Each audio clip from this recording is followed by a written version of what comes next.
Attention, vous écoutez un programme audioactif.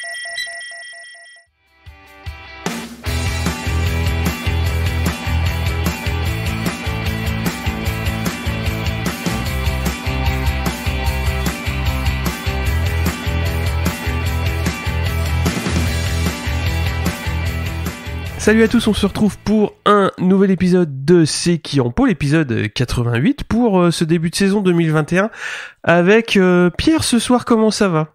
Bonsoir Cyril, bonsoir Stéphane, ça va super, merci. Alors on va commencer par Stéphane.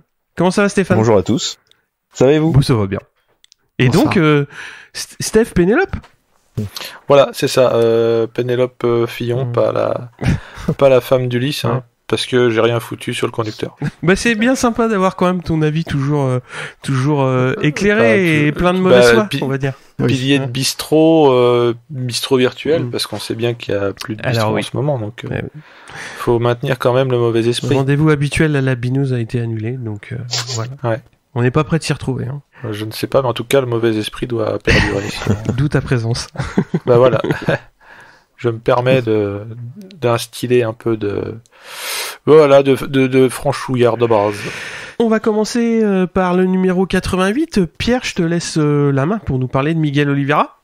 Oui, donc né en 95 à Pradal au Portugal. Il a marqué des victoires en championnat espagnol et il arrive en 2011 en 125 cm3 en mondial, mais doit abandonner en cours de saison faute de moyens après 11 courses sur une Aprilia, et il a quand même marqué 44 points en 11 courses, ce qui pour un rookie est pas mal. Il se fait remarquer d'ailleurs, donc où en 2012, passage en Moto 3 et recruté par le team Estrella Galicia.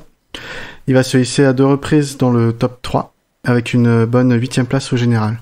En 2013 et en 2014, il signe chez Mahindra. On connaît le niveau de cette moto, mais bon, pour l'équipe indonésienne, il va signer le premier podium, notamment à Sepang, et un second podium la deuxième année à Essen. En 2015, il est recruté par la machine à champion Ayo KTM.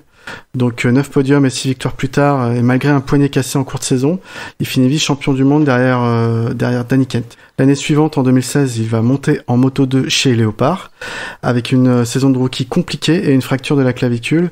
Il fera seulement 3 top 10. Finalement, en 2017 et en 2018, il retrouve la structure Ayo KTM qui arrive dans la catégorie. 9 podiums et 3 victoires pour cette première saison du team, et la 3e place au général. La seconde année, il fera mieux, avec 12 podiums et 3 victoires, pour une place de vice-champion du monde, encore une fois, et derrière Bagnaia, qui remportera le titre cette année-là. En 2019, on s'en souvient, il va monter toujours au sein de la structure KTM chez Tech 3, et il va faire notamment une belle 8e place en Autriche, et il subira une nouvelle blessure à la clavicule. 2020 sera l'année de la mise en lumière de ce pilote, où il va décrocher 2 victoires en Grand Prix en Styrie et à Portimao, ce qui est une première pour lui et pour son team à ce niveau-là, et même pour AKTM, cette double victoire par un même pilote en MotoGP. En 2021, on le sait, il rejoint le team officiel KTM, où il est très très attendu. Pourquoi le 88 d'ailleurs, petite anecdote, en fait en Moto 2, Moto 3 il courait avec le numéro 44 et pas le 88, mais 44 étant pris en MotoGP par un certain Paul Espargaro, encore lui, il a dû prendre un autre numéro, il a choisi le 88 parce que 2 fois 44 ou égale 88, voilà. Oui. C'était la session maths du soir. Je pensais qu'il était vosgien, moi. C'est pas... non, pas de rapport. Non, les Vosges du Portugal. J'ai pas parlé, mais c'est vrai qu'il a des diplômes à part ça, hein, il est dentiste, notamment. C'est toujours bon à savoir. Ouais, dans le paddock, il peut intervenir comme ça s'il y a des...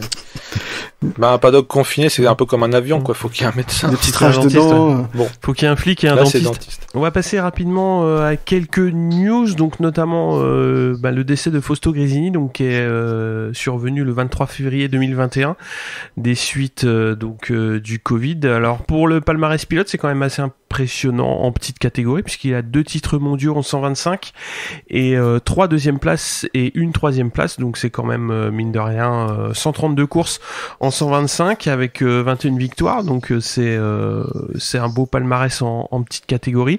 Et puis après il a monté la structure qui est toujours en place et qui a été longtemps satellite Honda et qui est maintenant Aprilia. adossé à Aprilia, donc on va voir encore pour combien de temps. Une petite adaptation du calendrier puisqu'il y aura 2 courses au Qatar, donc le 28 et le 4 avril, et il n'y aura pas de Grand Prix en Argentine et aux États-Unis. Donc ensuite on débutera l'Europe par Portimao et non par RS comme d'habitude, et le Japon passe avant la Thaïlande, donc on va voir un petit peu comment ça, si jamais ça évolue, mais voilà, c'est assez intéressant. Il y a eu des annulations d'essais donc à Sepang, puisque au début c'était prévu de rouler à Sepang. Il n'y aura que des essais intersaison donc au Qatar qui ont déjà eu lieu, on en reparlera en fin d'épisode. Et il y a eu un incendie aussi en Argentine justement, où là toute la partie qui accueille les teams habituellement a été détruite, donc ça va être assez il y aura du taf quoi pour pouvoir réaccueillir un Grand Prix. Pierre, je te laisse continuer. Oui, on a vu que Manicourt a entamé des travaux de réfection de la piste et des stands, et tant qu'à bien faire, ils vont pousser un peu plus loin pour pouvoir prétendre au grade A FIA FIM. Ce grade A, on le sait, ça permet d'accueillir des événements mécaniques majeurs tels que le MotoGP ou la Formule 1. Donc ça peut être intéressant. Ça veut pas dire qu'ils feront partie ou qu'ils font la demande, parce que ça coûte très, très cher d'accueillir ces événements. Mais en tout cas, ils pourront éventuellement y prétendre. Et de toute façon, par exemple pour le Superbike, c'est que du bonus. On a également la signature entre la Dorna et la Hongrie d'un accord pour tenir un nouveau Grand Prix à partir de 2023 près de la ville de Debrecen. J'espère que je prononce bien. Donc c'est sans doute pour remplacer la perte de Brno au calendrier et rajouter un Grand Prix l'été lors du Tour européen, à mon avis. Je pense que c'est ça. Grosse nouvelle pour les pilotes français. Donc on a vu que Loris Bas quittait le World Superbike où il n'a pas trouvé de siège. On en reparle tout de suite après pour le Moto America. Ouais, une news un petit peu plus fraîche, puisque entre les essais au Qatar et la course qui va avoir lieu maintenant dans 2 semaines, puisque on est le 15 mars. Tout le paddock et tous les suiveurs en gros du MotoGP, commentateurs, tous les suiveurs du MotoGP se font vacciner au Qatar, donc c'est plutôt une bonne nouvelle pour la suite, que ça devrait assurer les courses pour la fin de saison quoi. Après t'avais une bonne remarque Pierre, c'est la raison pour laquelle Marquilla, à ton avis? Ouais, pour moi, il va aussitôt au Qatar sans doute pour se faire vacciner plus rapidement qu'en Espagne. Après, voilà, c'est peut-être pas la seule raison. Peut-être qu'il veut aussi soutenir son team ou pouvoir essayer la moto, en tout cas en position fixe ou je sais pas. Mais il faut aussi qu'il fasse acte de présence, rien que pour pouvoir toujours instiller le doute dans la tête de ses adversaires. Et les mind games, ça, il est très fort. À ce qui paraît, il est allé à la salle. Oui. oui, il paraît, oui. Est-ce qu'il est devenu au Qatar en mini-moto? Ah, c'est une bonne... Ça tient en bagage à main, son truc, hein. Oui. Pour gagner une course MotoGP, c'est pas gagné, mais... En Moto 3, peut-être. Non, parce qu'apparemment, il aurait tourné un petit peu en Espagne sur des mini-motos pour se refaire un peu... Ah, on a vu la vidéo. On enchaîne avec le Superbike et les catégories dérivées. Je te laisse en parler, Pierre. Donc en World Superbike et World Supersport, on a également un calendrier chamboulé. La saison va débuter fin mai, ce qui est très tard. Avec 12 rounds annoncés, un 13e en balance, et même en ceux qui sont annoncés, on sait très bien que tout peut être annulé, surtout ceux qui sont outre-mer. Il y a l'arrivée d'un Grand Prix de Navarre, donc en Espagne. Ce sera la 4e course en Espagne, avec potentiellement 2 au Portugal. Donc on voit encore que le sud de l'Europe accueille beaucoup de Grands Prix. Et l'Indonésie est toujours au calendrier, donc ça sera intéressant de voir si le circuit est fini à temps et homologué. Ouais, l'Argentine aussi, mais c'est pas sur le même circuit. C'est pas sur le même circuit que les Grands Prix MotoGP. Oui. Donc en World Superbike, j'en ai dit un mot tout à l'heure, Loris Bas tire un 13 sur cette catégorie et s'envole pour le Moto America avec une Ducati. C'est quasiment de l'officiel. Ducati officiel n'est pas engagé en Moto America, mais ils ont le support constructeur. Donc c'est dans l'espoir, d'après une interview qu'il a faite, d'obtenir un titre dès sa première année et de revenir sur une moto compétitive l'année prochaine, éventuellement en Superbike, car cette année aucun challenge ne se présentait à lui. Tenket n'ayant pas tous les sponsors nécessaires pour boucler un budget Superbike cette saison. ils font l'impasse pour l'instant sur cette catégorie. Sylvain Barriet, j'ai pas trouvé d'interview, mais il n'est pas annoncé dans l'entry list, donc il semble faire l'impasse sur la catégorie également. Toutefois, bonne nouvelle, on a 2 Français qui restent présents dans la catégorie. Lucas Mayas, on le sait, qui monte du World Super Sport avec une Kawasaki Puccetti, et Christophe Ponson qui signe cette fois à plein temps avec une Yamaha cliente. On le rappelle, Chas Davis a quitté le team officiel, mais reste lui sur une Ducati du team Go Eleven, alors que Michele Rinaldi le remplace. Scott Redding, Tito Rabat pour Ducati, Jonas Folger BMW, Alvaro Bautista sur Honda. Donc ça, c'est tous des grands pilotes de MotoGP, et ils sont déterminés cette année à aller chercher l'indéboulonnable Jonathan Rea. Qui fait office de favori. Oui, c'est tout, ça arrête. Sois pas mauvaise langue. Même Rabat. Même Rabat. D'accord. Et c'était pour savoir si c'était une blague ou pas. Non, bah, c'est des noms qu'on a vus depuis plusieurs années en Grand Prix. Après, on sait que ils ont quand même un niveau très relevé, même si c'est pas, c'est sûr que Rabat, c'est pas un Marquez ou un Rossi, quoi. C'est pas Redding. C'est pas Redding, mais Redding, il a pas fait de très belles choses non plus en MotoGP. Enfin, il avait pas des motos faciles, mais bon, bref. On a aussi Razgatlioglu, et Garrett Gerloff qui sont sur Yamaha et qui sont assez attendus, alors qu'Andrea Locatelli, champion World Super Sport en titre, fera ses débuts dans le team officiel Yamaha cette année. À voir ce que ça donne.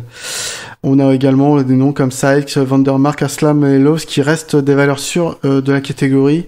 Donc voilà pour le gros de la catégorie. Steph, t'en dis quelque chose ou pas? Il y a quand même la montée de Locatelli, qui pour moi sera quand même à suivre, parce que c'était un peu l'extraterrestre l'année dernière en Super Sport, et voir ce qu'il va donner en Superbike maintenant. Parce que on va pas revenir sur Jonathan Reed, tout cela, ça fait des années qu'on les voit, on connaît leurs valeurs, on sait qu'il peut être potentiellement champion.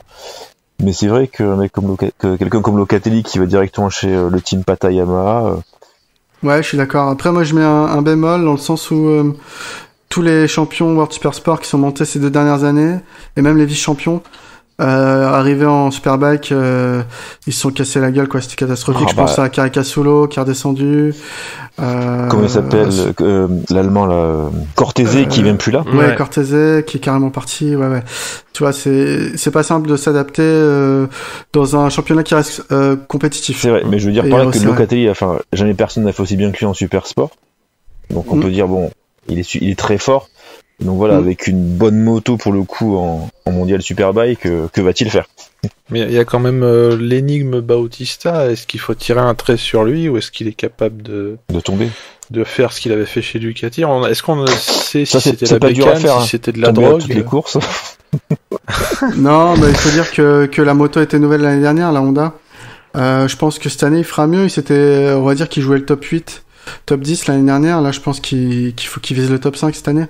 Mais même s'il vise le top 5, l'espèce de début très bizarre qu'il avait fait sur Ducati, où il mettait des roustes à tout le monde à coup de 30 secondes, j'ai toujours pas compris en fait, rétrospectivement. Ouais, ça c'est dans la tête. Je pense, mais non, c'était les feuilles de temps aussi. Ça pourrait être d'autres. Non, mais c'est est-ce que et justement après. C'est peut-être qu'il a fait du commerce encore, mais est-ce que d'avoir signé ailleurs, et sans le vouloir d'ailleurs, il a baissé de rythme parce qu'il s'est fait, je sais pas, un baby blues, tu vois, une dépression postpartum, et qu'il a jamais retrouvé l'espèce d'état de grâce qu'il avait sur la Ducat. En fait, c'était tellement surréaliste surtout. Et Johnny Ray à ce moment-là, il avait pas un bras de cassé, tu vois. Et donc j'ai ce secret espoir qui nous refasse une potion magique à la Astérix, tu vois, qui vienne un peu faire le chien dans un jeu de quilles. Alors peut-être pas comme il avait fait sur Ducati, mais qu'il arrive à emmerder Ray, quoi. C'est un peu ce qui se passe comme Nadal à Roland Garros ou comme Marquez quand il était valide, quoi.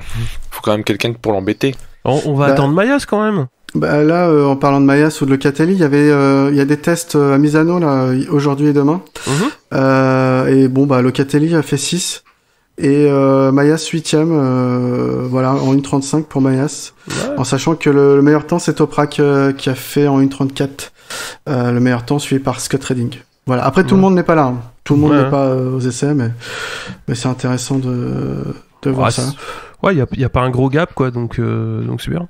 Après Mayas, bon, il va être sur une moto client, hein, donc ça va pas être facile non plus, mais ouais, voilà, faire des top 10. Ouais, des top 10, des belles courses, puis il est capable de faire plus, quoi. Enfin, ce qu'il a montré l'année dernière sur la 600, c'était vraiment intéressant parce que c'était pas facile. Ce qu'on avait vu surtout la saison 2019, Lakawa était un petit peu en retrait et l'année dernière il a bien géré son truc, quoi.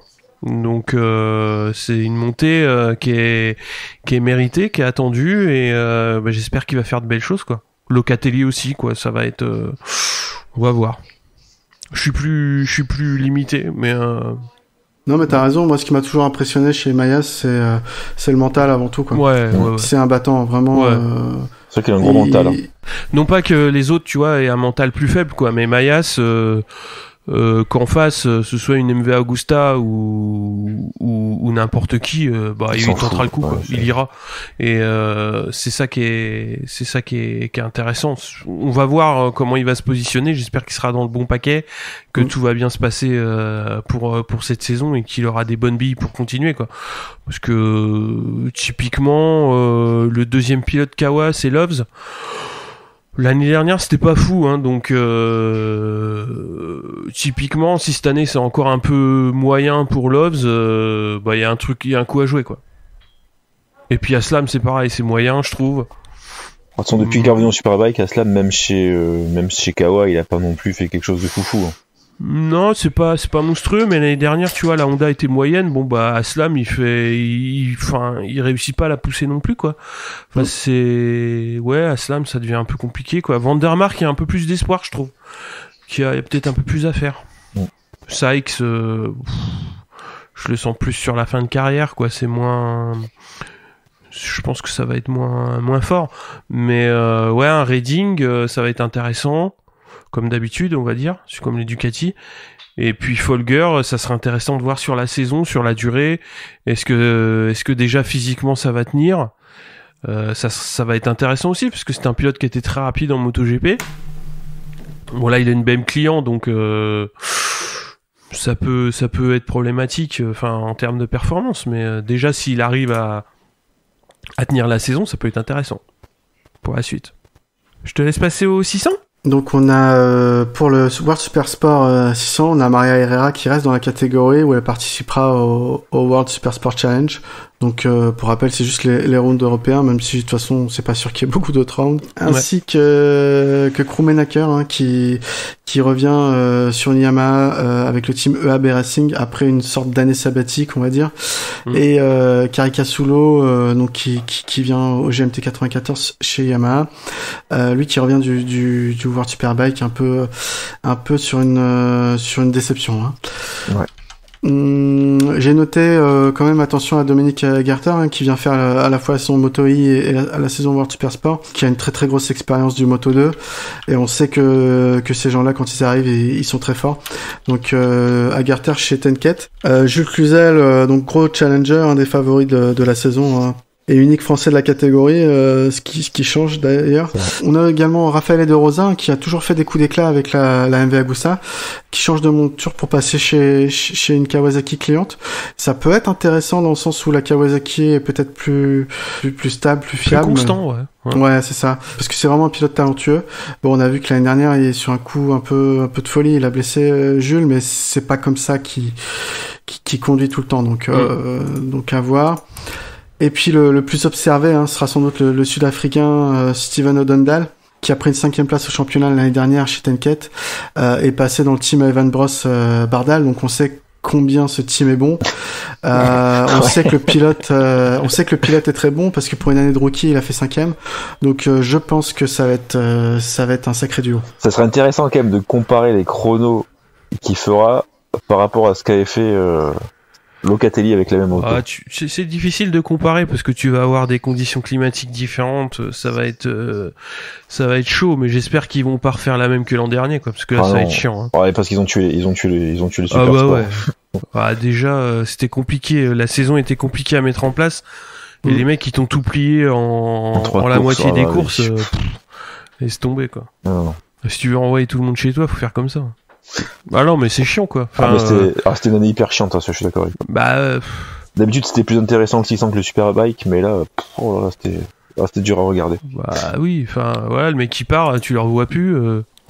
Les mecs qui courent pour la 2, c'est chiant, quoi. C'est pas pareil, c'est sûr. Ouais, mais après, bon, voilà, c'est le sport aussi. Des fois, il y a des attelages qui sont largement au-dessus des autres, quoi. Mais pour le spectacle, c'est pas génial. Là, c'était plus qu'au-dessus des autres, quand même. Ah bah ouais, largement. Mais ce qui est intéressant, c'est le step du GMT qui prend Caricasulo vice-champion 2019 et pour le mettre dans les pattes de Jules Cluzel. Donc ça risque de tirer le team un peu plus vers le haut. Bah, c'est vrai. Peut-être aller chercher ce qui leur manquait jusqu'à présent, un peu plus de challenge au sein de l'équipe. Bah, c'est pour tirer Cluzel vers le haut, pour avoir peut-être plus de data, peut-être des meilleurs réglages de moto qu'ils peuvent partager. Enfin, il peut y avoir. Ouais, ça va être intéressant à suivre, de toute façon, parce que, comme tu dis, c'est... non pas que Perolari était pas un bon pilote, hein, mais là, ça amène clairement du challenge dans l'équipe avec 2 pilotes qui ont fait déjà des très beaux résultats dans les catégories, donc ça peut que tirer l'équipe vers le haut. Et puis, on verra bien ce que ça va donner. Hein. Et du coup, c'est vraiment une décision du team GMT d'avoir pris Caricasulo, vous pensez, ou c'est Yamaha qui l'aurait imposé? Je sais pas qui c'est qui fait le chèque, c'est pas moi. Non, mais je sais pas du tout. Hein. Franchement, peut-être qu'ils l'ont dit en interview. Aucune idée. Après, tu vois, typiquement, si t'as un Eric De Seine qui vient, qui te dit l'année prochaine, Caricasulo, ça se passe pas bien, on voudrait bien le mettre chez toi. Je vois difficilement n'importe quelle équipe dire non, quoi. Ouais, je suis d'accord. Oui. Donc, parce que bon, les pilotes après. Moi, j'aurais plus vu Smith. C'était Kyle Smith qui avait fait des piges l'an dernier. Des très bonnes piges à Manicourt. Exactement. Ouais. J'aurais plus vu Kyle Smith moi pour comme deuxième pilote, ça aurait été intéressant. Mais Caricasulo, clairement, c'est super bien aussi, quoi. C'est compétitif, ça va vite. Il connaît la bardale, il pourra donner les secrets au GMT. Et dire, mais il manque des pièces sur celle-là. Il n'y avait pas les mêmes. Ah, t'es sûr? Tu l'as pas ça? Il n'y a pas le bouton nitro. Ouais, c'est ça. Mais c'est quoi ce moteur? On n'avait pas le même avant. D'ailleurs, une interview de Guyot qui est passée, a priori, ils sont en train de travailler pour mettre au moins une moto en Superbike l'année prochaine. Ouais. C'était plutôt dans cet esprit-là que j'y pensais, parce on le sait, il nous l'a dit d'ailleurs, sans se la péter, hein, quand on l'avait rencontré, que le Superbike, ça restait l'objectif. Mais sans brûler les étapes, faire d'abord du super sport. Hein. Donc c'est déjà couillu d'arrêter l'endurance. Là en super sport, on voit qu'ils se donnent des moyens. Et que le Superbike, en gros, c'est pas l'aboutissement, mais c'est en tout cas un truc qu'ils veulent absolument faire. Je pense qu'ils aimeraient monter en Superbike en ayant gagné un titre en super sport quand même. Oui, voilà, c'est peut-être... avec Cluzel ou pas, hein, mais je pense que c'est peut-être pour ça aussi qu'il y a Caricasulo derrière. Ouais, mais c'est vrai qu'avec Cluzel, ils sont passés pas loin, en plus, donc virtuellement, après, avec des signes, mais c'est une équipe qui a la qualité pour avoir été champion du monde, elle l'a pas été par rapport à des accidents un peu casse-couilles. Enfin, de toute façon, les accidents, c'est jamais très plaisant, mais Cluzel aurait largement pu s'imposer. C'est ça. Pierre, je te laisse présenter les 300. Ouais, donc il y a eu une petite news, Scott Deroux qui est 2 fois vice-champion World Super Sport 300 et une fois 3e du championnat, donc sur 3 saisons c'est pas mal. Il se retire de la catégorie faute de motivation à continuer dans celle-ci et faute de financement pour monter en 600. Je trouve ça un peu dommage, on en a parlé sur le Discord. C'est vrai que le monde de la moto est dur même quand t'es doué, on voit des bases, on voit des 2 roues là, qui galèrent à trouver des guidons. Franchement, c'est dommage de perdre des talents et que certains... je suis pas contre les pilotes payants, hein, mais que des fois on perd du talent pur pour avoir des pilotes payants présents au championnat, c'est quand même dommage. Ouais, là on est plus pour moi on n'est plus dans le juste milieu, hein. C'est-à-dire que quand tu vois quand ça a commencé à sortir pour Deroux, j'ai tout de suite pensé à Baz puisqu'il est à peu près dans la même situation, même s'il a pas si tu veux autant de bonne place au général sur un championnat du monde, mais c'est un pilote qui est très très talentueux et qui est bourré de talent et qui galère pour trouver un guidon en mondial Superbike, je comprends pas du tout. Et là, Deroux, qui a un palmarès de ouf en 300, bah ça arrive pas à monter en 600. Bon alors là, moi je comprends plus du tout la catégorie et je comprends plus du tout l'intérêt de s'engager en 300 quoi. Autant faire du national en 600 et puis après directement aller en Super Sport 600 quoi. Enfin là, je comprends plus l'intérêt de cette catégorie. Et puis bon, après, je veux pas faire mon chieur, mais c'est vrai que le GMT en France accompagne un peu les pilotes français, essaye de les accompagner. Et Scott Deroux, il est néerlandais. Tu vois qu'il y a un team comme Tenket qui aligne 2 motos 600, dont un pilote payant cette année, Pratama.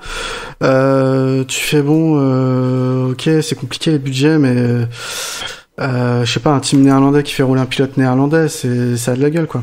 Ouais, mais bon, Tenket, il a plus d'argent, donc il essaie de trouver de l'argent avec les mecs. Hein. Ouais. Après, la problématique, elle est générale, hein, mais c'est là que tu vois tout le paradoxe de la situation actuelle chez les pilotes. Hein. Il reviendra peut-être plus tard. Après la situation sanitaire aussi, c'est pas facile de trouver des sponsors en ce moment. C'est pas facile. Ouais. Également. Donc on a Anna Carrasco qui revient elle en pleine forme après son accident lors des essais privés cet été et ses vertèbres fracturées. On a pu suivre sur les réseaux sociaux toute sa convalescence. Elle a repris la moto et elle a l'air de rouler déjà fort.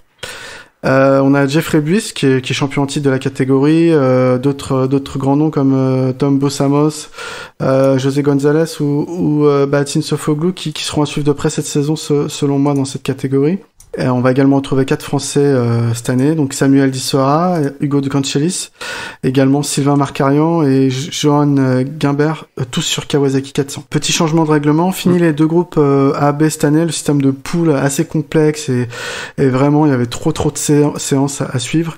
On revient à une catégorie unique avec une seconde compétition en 300 qui se lance en parallèle, donc la Yamaha R3 Blue Crew, qui est une coupe européenne de Yamaha, hein, comme son nom l'indique, et qui va courir lors de 6 manches du Mondial Superbike. Un Français roulera dans cette catégorie, donc Grégory Carbonel.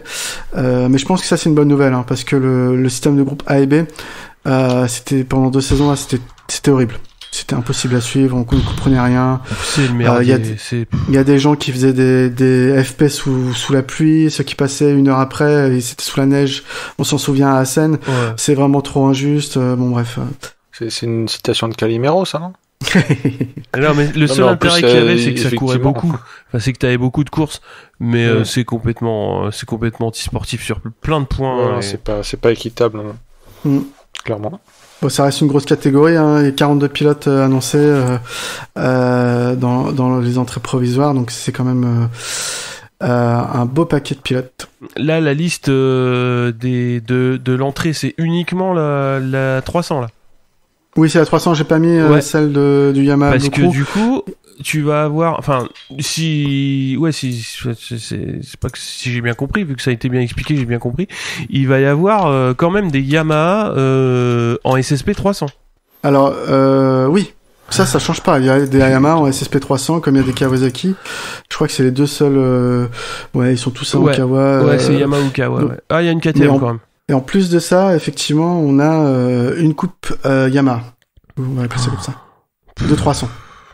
Ouais, mais ça permet... mais si tu veux, celui qui gagne la coupe Yamaha 300, je crois qu'il a automatiquement une place en SSP 300 l'année suivante. Si tu veux, ça fonctionne un peu comme la Red Bull Rookie Cup, si tu veux. Ouais, je comprends bien l'idée, hein, mais je comprends bien, mais... Ah mais pour ceux qui y ont joué, ça fait penser à Gran Turismo. Il t'inventait des coupes improbables, genre propulsion américaine d'avant 1960. T'as décapotable norvégienne, mais seulement dans le sens inverse des aiguilles d'une montre. On s'en fout. Enfin, honnêtement, là, je fais mon gros connard, mais dès que tu dépasses 2 ou 3 types de championnat ou je sais pas quoi, tu comprends rien. Oui, après ce qu'on peut voir également, je suis d'accord, moi je suis pas forcément hyper hypé, je vais pas le suivre, je pense la Blue Crew, mais ce qu'on peut voir c'est que c'est Yamaha qui fournit les motos, qui fournit les pneus, les conseils, et donc on peut voir des pilotes arriver qui ont peu de moyens. Je me suis mal exprimé, je m'excuse Pierre. En fait, sportivement, je trouve ça super. Mais en tant que spectateur, je me gratte la tête, en fait. Enfin, c'est plutôt ça que j'aurais dû dire. Moi, je suis pour que... clairement, mais c'est un peu comme le CEV. Le CEV aujourd'hui, il est indispensable, je pense, parce que ça te fait une antichambre à l'antichambre de l'antichambre. mais par contre, si tu fais pas ça, ça veut dire qu'il y a peut-être plein de jeunes talents, parce que sauf erreur, le CEV, ça reste à peu près abordable. Enfin, je sais pas, niveau pognon. Ou la Red Bull Rookie Cup, je sais pas, peut-être que déjà à ce niveau-là, les parents sont déjà en banqueroute. Red Bull Rookie Cup, faut déjà avoir un certain niveau, et pour avoir un certain niveau, faut avoir un certain budget, quoi. Tout va avec. Donc, tout se Et le CEV, comme tu dis, c'est l'antichambre du Moto 3, et pour avoir une bonne, et tu reviens à la même problématique, c'est-à-dire pour avoir une bonne équipe, faut avoir c'est vrai, c'est pas si rose que ça en fait, mais c'est le Moto 4 non officiel. Et parce qu'en Espagne, tout ça, il y a que des Espagnols. C'est faux, parce que c'est pas un championnat qui a des Espagnols, mais... Tu vois, Lorenzo Felon qui arrive en Moto 3 cette année, à la base, son père, il a pas trop de moyens. Au final, je pense qu'avec en étant manager de Johan Zarco, il a quand même dû mieux gagner sa vie. Mais il a fait la Red Bull Rookie Cup, il a fait le CEV, pour enfin arriver en Moto 3 cette année. Donc il est talentueux, mais je pense qu'il y a eu du support financier important quand même derrière, quoi. Il sort pas de nulle part, le gamin. Non. De toute façon, t'as plus personne qui sort de nulle part. Hein. Enfin, c'est. Mais on va en voir un qui va sortir de nulle part quand même. On va en parler. Enfin, pas de nulle part, mais d'une filière un peu atypique. On va parler du Moto-E avec quelques rookies quand même chez Gresini, Andrea Mantovani, chez Avintia, André Pires, chez LCR, Kevin Zanoni, donc chez Tech 3, Corentin Perolari, chez Aspar, Fermin Aldeguer, Yoni Hernandez, qui est rookie, oui. Ouais, bah oui, chez Pramac. Mais d'où il revient, lui? C'est pas possible. Il a vu de la lumière. Ouais, bah ouais. À nouveau chez LCR, Miguel Ponce, et chez Ayo, Ikari Okubo. Donc, pas mal de pilotes qui vont découvrir les motos électriques. Donc, moi, ce que j'attends de cette année, c'est on va voir Torres, puisqu'il est champion en titre et il reste dans le championnat. Donc, ça va être intéressant de voir s'il réussit à conserver son titre ou à au moins bien le défendre. Ouais, et Gerter qui avait quand même fait une belle saison l'année dernière, mais qui s'était fait pas mal percuter, qui avait pas mal handicapé ses chances pour la fin de saison, pour le titre. Donc ça peut être intéressant. Et puis Perolari, on va voir ce que ça donne chez Tech 3, puisque ça va être aussi à mon avis quelque chose à suivre. Pierre, t'avais des points? Ouais, Perolari, bien évidemment. Déjà parce que c'est le seul français dans la catégorie qui roule pour un team français. Voilà, et puis à voir comment il s'adapte à cette moto qui est plus puissante, je pense, mais plus lourde que la Super Sport 600. Yoni Hernandez, moi ça m'intrigue, le Colombien qui revient sur le paddock des GP. Je crois que j'ai vu qu'il avait fait une année un peu sabbatique l'année dernière, ou en tout cas je sais pas trop où il a roulé. En 2019 il était en endurance, en 2018 en Superbike. Alors en 2017 je crois qu'il a fait du Moto 2 quand il a quitté les GP. Bon bref, il a un peu tout fait. Il a pas fait de sidecar, je crois. Peut-être l'année dernière, justement. Ou une mini-moto, je sais pas. À suivre, j'aime bien le personnage. Oui, c'est toujours mieux que celui qui pique les motos. Hein. Ferrari qui reste là pour sa 3e saison d'affilée, donc je crois que c'est le seul qui est là depuis les débuts du Moto-E. Donc on va dire qu'il est très très expérimenté, vice-champion l'année dernière et champion 2019. Voilà pour mes pilotes que j'attends. Ouais, moi ce qui m'a étonné, c'est que il y a eu je dirais pas une hécatombe quoi, mais ça a commencé. Je crois que c'est Di Meglio qui a été l'un des premiers à annoncer son retrait pour se focaliser sur l'endurance, et après ça a été un petit peu le jeu de domino quoi. Il y a eu assez vite beaucoup de pilotes qui se sont désengagés pour privilégier l'endurance, donc ça a sérieusement amputé le plateau. Donc c'est un peu, je dirais pas dommage, ni plus ni moins quoi. Après la catégorie se construit. Donc des nouveaux pilotes, des nouvelles têtes, voilà, ça va continuer, ça va aller dans le bon sens. Ouais, après ça peut se comprendre dans le sens où je crois que cette saison d'endurance il y a 4 épreuves. En Moto-E on doit être à 6 ou 7 épreuves, donc dès que tu manques une épreuve dans une des compétitions, t'es sûr de pas avoir le titre. Donc voilà, c'est sûr qu'il fallait faire un choix pour ces pilotes et qui choisissent l'endurance, qui est peut-être une compétition peut-être moins suivie parce qu'il y a peut-être c'est différent, mais quand même beaucoup plus prestigieuse que le Moto E. C'est compliqué quoi. Après ça a l'air d'être quand même assez alors je crois que c'est Firmin Aldeguer qui est très jeune, qui va être chez Aspar là. Il me semble que c'est un jeune de 16 ou 17 ans, donc on va voir ce que ça va donner. Et puis bon bah voilà, on construit tout ça. On va passer au Moto 3. Avec un nouveau constructeur Gaz qui va être basé sur une Husqvarna, on va dire, qui va équiper Aspar, Estrella Galicia et VR46 qui arrêtent cette catégorie, donc il y a clairement un recentrage des sous-sous, je pense, c'est ça. Au niveau des rookies, donc on en a parlé rapidement, mais on va du coup s'étendre un petit peu plus. Lorenzo Felon qui arrive chez 658, Andy Farid Isdiar qui descend de Moto 2 pour lui, donc c'est un rookie qui vient du haut. Izan Guevara qui a été vainqueur de l'European Talent Cup 2019 et vainqueur du CEV en 2020, donc je pense que ça va être un candidat sérieux. Et Pedro Acosta qui a été vainqueur de la Red Bull Rookie Cup l'année dernière, et Xavier Artigas qui avait été aussi performant en Rookie Cup, je crois. Donc il y a eu beaucoup de mouvements quand même liés aux arrêts de deux équipes compétitives. Quand t'as Estrella et VR46 qui arrêtent, tu laisses quand même 4 pilotes en général plutôt en haut du plateau. Bon, il y en avait certains qui montaient, donc on va voir. Pierre, qu'est-ce que tu as comme attente en Moto 3 ? Oui, Lorenzo Felon, on va le suivre avec attention. Si je dis pas de conneries, c'est le premier Français à arriver en Moto 3 depuis Quartararo. C'est ça. J'ai un doute, mais je crois que c'est ça. Parce que ça me paraît tellement loin. Donc, c'est dire quand même que ça arrive pas souvent ces dernières années. C'est très dommage. Donc, j'espère pour lui que ça va marcher. Donc, on sait que la première saison est souvent très compliquée. Mais comme il a dans un team assez familial, et qu'il a signé pour 2 ans, il peut travailler sereinement cette première saison. Il peut aller chercher peut-être ses premiers points dans le top 15. J'espère pour lui et voilà, sans trop de pression. Ouais, t'as parlé de top 15, pour moi c'est important effectivement de marquer vite des points, parce qu'on sait que la catégorie elle est quand même très très compétitive et ça se joue beaucoup en paquet, donc déjà s'il réussit à marquer vite des points, c'est qu'il est dans le bon paquet et qu'il est dans le rythme. Après voilà, ça peut permettre de rassurer et de voir sereinement un petit peu la chose. Après forcément on va suivre un petit peu ce qu'il va faire. Moi sinon j'ai mis mes favoris cette année, en tout cas les pilotes à suivre, peut-être pas pour le titre, mais vraiment ceux qui jouent souvent la gagne, ça va être Binder, Jérémy Alcoba, Jaume Macia et Sergio Garcia. Je pense que ça va souvent être ceux qui trustent le top 5 cette saison. Alors attends, j'essaie de revoir les miens. Donc Binder je l'ai, Masia ouais je l'ai forcément.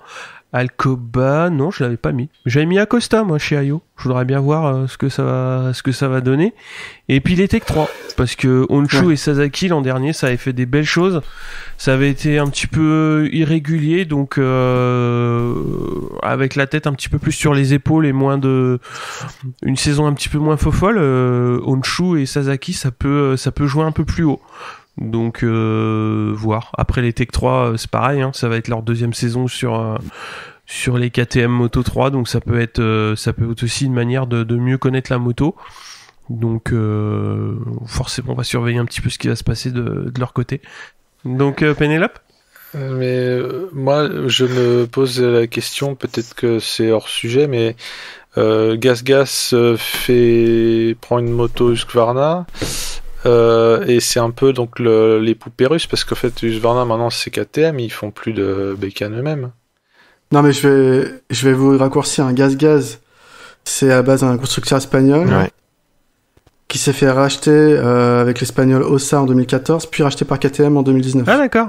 Ah oui, donc finalement, oui, c'est Gaz, tout ça, c'est du KTM. Husqvarna, c'est KTM, c'est... Mais en fait, ils gardent ça pour... c'est du marketing, enfin Ouais, c'est pour le marché soit espagnol, soit du marketing, alors, soit du fiscal. Ah oui, c'est ça. Je sais pas. Non mais en plus, c'était même pas pour bitcher, c'était pour savoir si c'était pas... Enfin, c'est KTM avec un faux nez. Ouais, c'est ça. C'est ça. Non mais... Et c'est même pas une insulte, c'est juste essayer de comprendre le nouveau constructeur. C'est pas un nouveau constructeur, c'est... Mais je pense que Stéphane a raison quand il a dit que c'est pour vendre des motos sur le marché espagnol. GasGas, c'est une entreprise espagnole, ils sont présents en Moto3, tu vois, ça fait mieux que de voir du Husqvarna, enfin, pour les Espagnols. Mais par contre, t'avais un dernier point à évoquer avec McPhee. Ouais, McPhee, 151 départs à son actif dans la catégorie, 10e saison de Moto3 cette saison, 10e, hein. C'est sans compter ses wildcards en 125 qu'il avait fait pendant 2 ans. Donc cette année il est dans un bon team, donc c'est Sprinta Petronas, c'est pas un top team mais c'est un bon team. Il était déjà en dernier, non Ouais. Mais il va falloir sortir les crocs parce que c'est la dernière saison possible dans cette catégorie puisqu'il aura 27 ans cette année. Les crocs ou les doigts. Donc c'est cette saison ou jamais pour l'Écossais ou s'il veut monter en Moto 2 avec un titre ou pas, hein, s'il a jamais eu l'opportunité de monter en Moto 2, c'est peut-être qu'il a des raisons. Ouais, pour beaucoup ça va être aussi la saison de la dernière chance. Hein. Tu penses à qui ? Fenati, ça va être chaud. Hein. Je pense qu'il trouvera toujours un guidon, Fenati. Ah bon ? Peut-être pas un guidon compétitif, mais... celui c'est génial, sur le moto d'à côté, peut-être. Non. On est taquin. On a eu la même vague.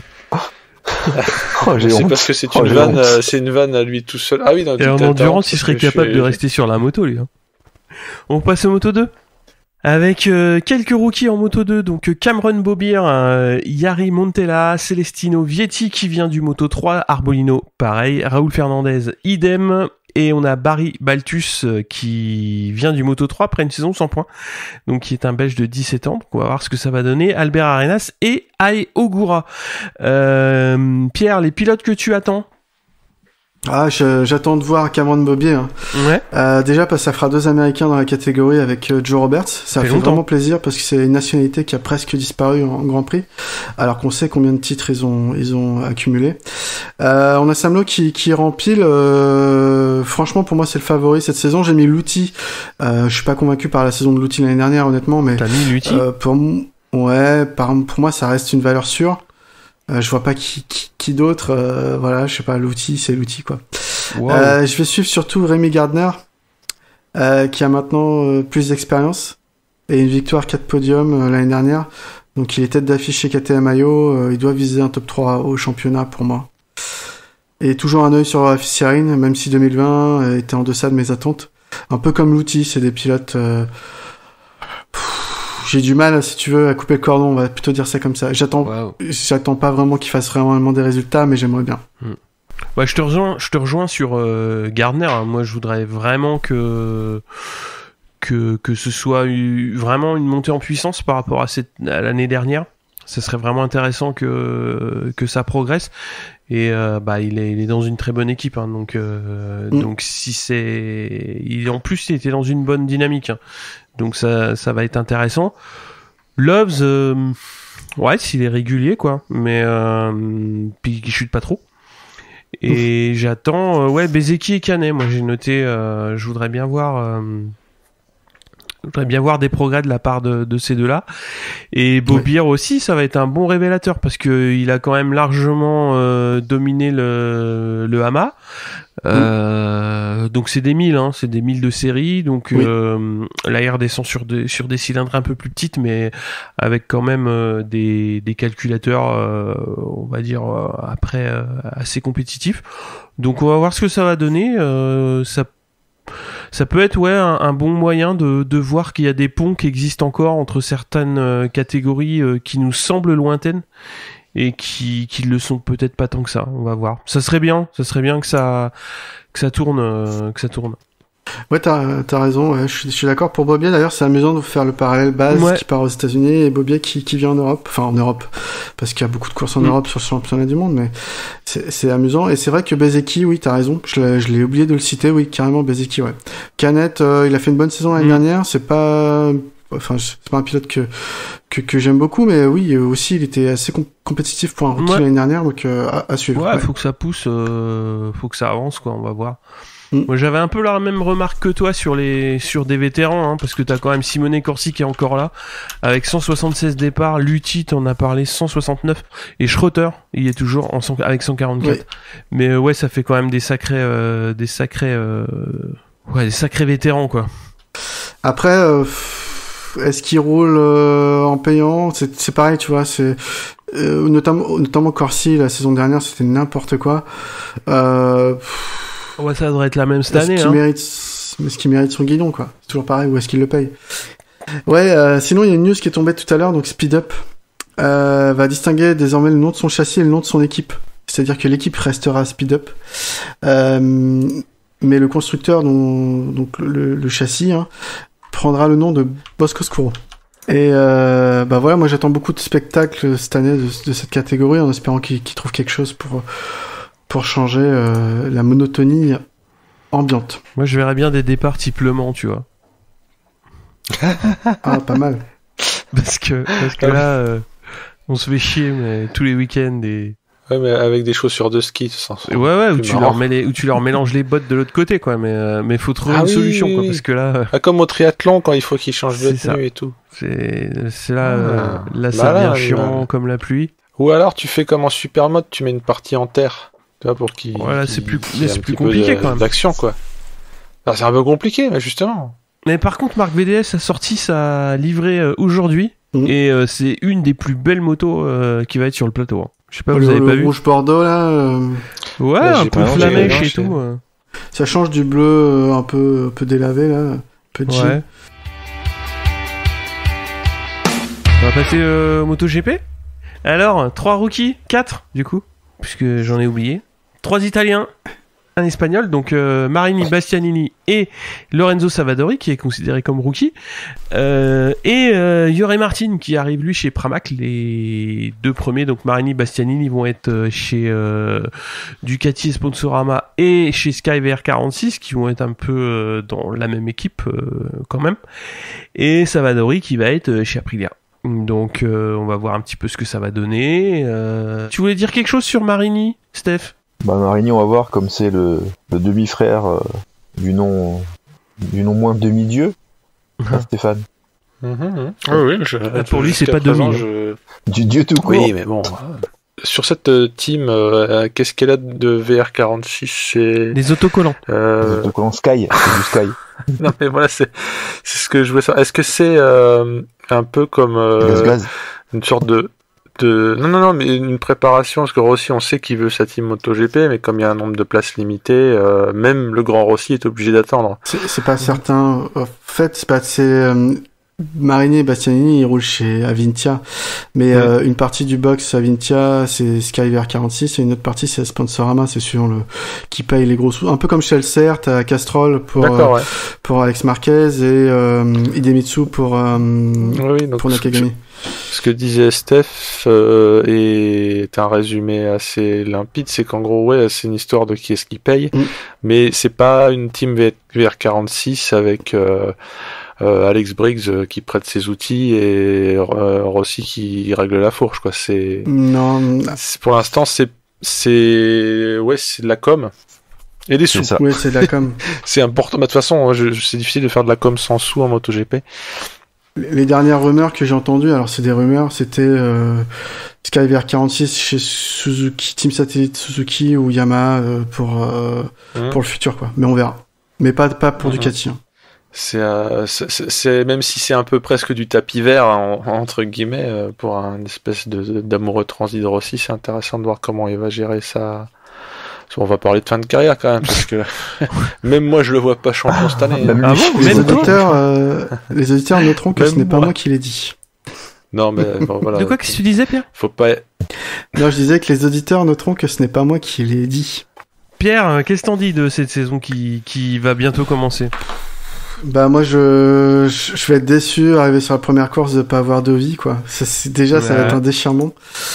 Mais prévoir les Kleenex. Il y a plus. Ouais.